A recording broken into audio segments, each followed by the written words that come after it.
नमस्कार दोस्तों और प्यारे बच्चों, आपके अपने YouTube चैनल में स्वागत है। ठीक है, तो आज का जो हमारा टॉपिक है धातुओं का निष्कर्षण।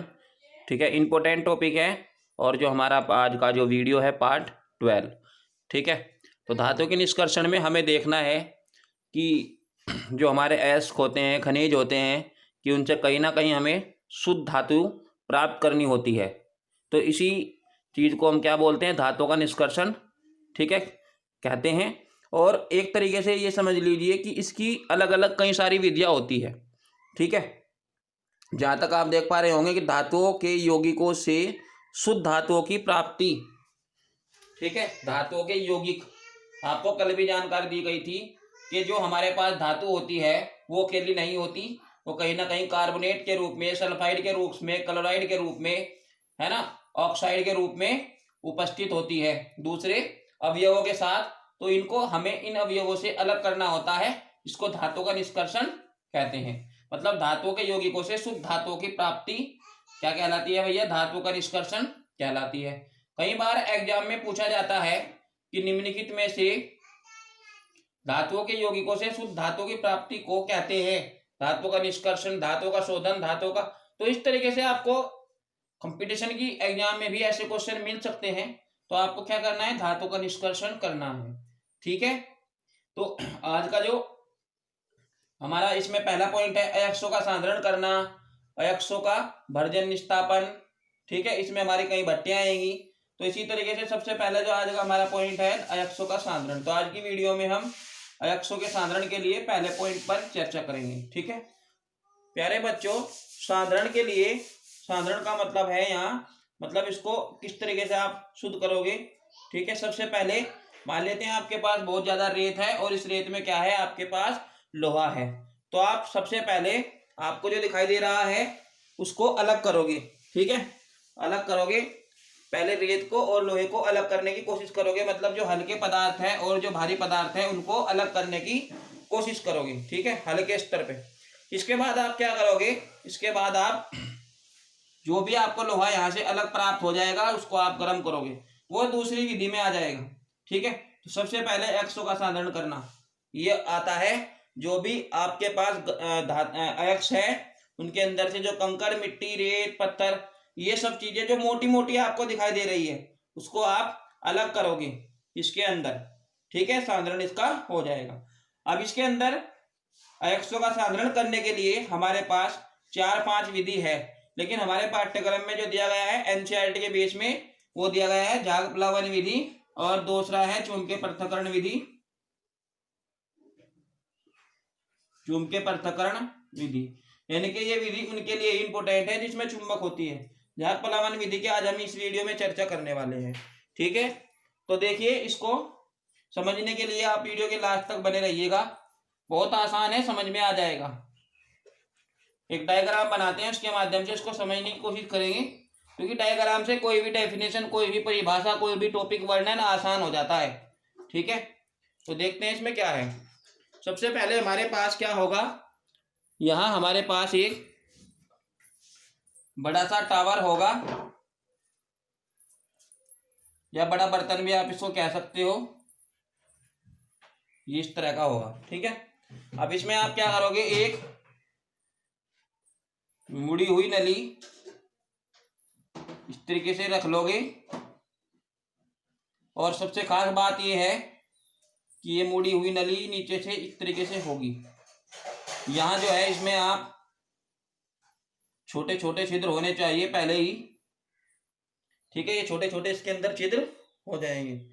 अब इसके बाद जो है आप यहाँ क्या करोगे? इसमें जल भर दोगे। ठीक है, क्या भर दिया? जल भर दिया और प्लस चीड़ का तेल।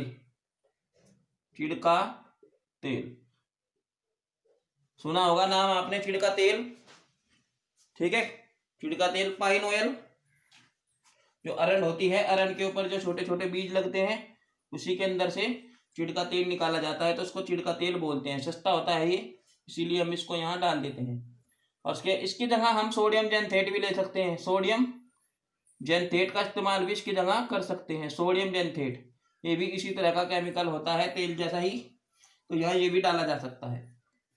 इसके बाद आप क्या करोगे, जो भी धातु आपको शुद्ध करनी है, यानी कि जो भी एक्स से आपको धातु का संघनन करना है, उसको भी आप इसमें डाल दोगे, यानी कि एक्स का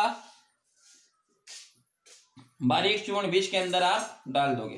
कहने का मतलब, अगर आपके पास एक्स के मोटे मोटे टुकड़े हैं, मोटे मोटे ढेले हैं, तो आप उनको सबसे पहले पीसकर बारीक कर लोगे, और बारीक करने के बाद जल, छिड़का तेल और एक्स, ठीक है, ये सभी चीजें एक साथ यहाँ इस नली में, इस टैंक में मिला लोगे। ये क्या है, एक टैंक है, टैंक।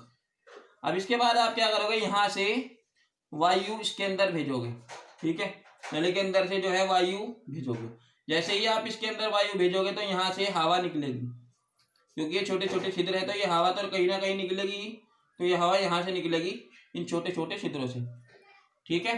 क्योंकि इसके अंदर तेल है, तो तेल में क्या होगा, यहाँ छोटे छोटे झाग बनने लगेंगे। ये यहाँ इस तरीके से झाग इकट्ठा हो जाएंगे, ये हो जाएंगे झाग इकट्ठा।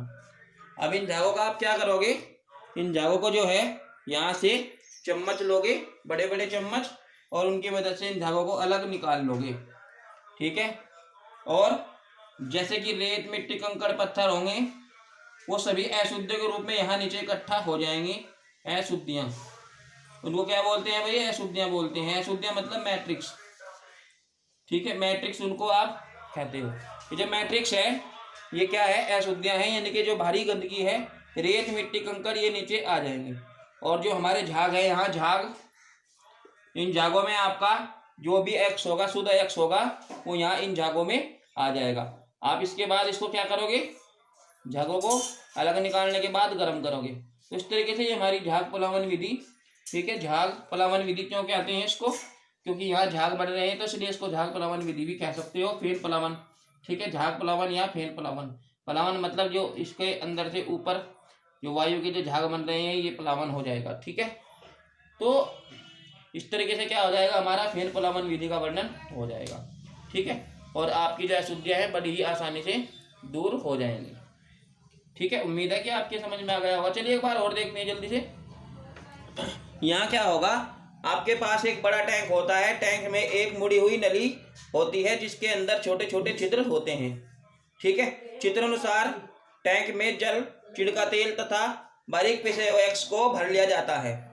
इसके बाद नली से वायु टैंक में भेजी जाती है। नली के छोटे छोटे छिद्रों से वायु निकलती है, ठीक है, झाग के रूप में। तो ये झाग ऊपर आ जाते हैं। इन झागों में शुद्ध अयस्क होता है, जबकि भारी अशुद्धियाँ नीचे एकत्रित हो जाती है।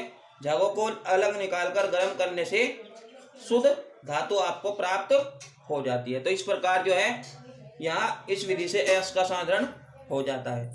मैं उम्मीद करता हूँ कि ये आपकी समझ में आ गया होगा, ठीक है। तो इससे रिलेटेड आपका जो प्रवेश परीक्षाओं में, ठीक है, कंपटीशन एग्जाम में क्वेश्चन पूछा गया है, वो भी मैं आपको यहाँ बता दूं। इसमें ये पूछा गया है कि यहाँ चिड़का तेल ही क्यों लिया गया है। तो चिड़का तेल इसलिए लिया गया है, ये थोड़ा सस्ता पड़ता है। सरसों का तेल भी ले सकते हो आप, ये थोड़ा महंगा पड़ेगा, तो खर्च ज़्यादा आएगा, ठीक है। आज समझ में आ गई होगी। तो ये क्वेश्चन इससे यहाँ पूछा गया है, ठीक है।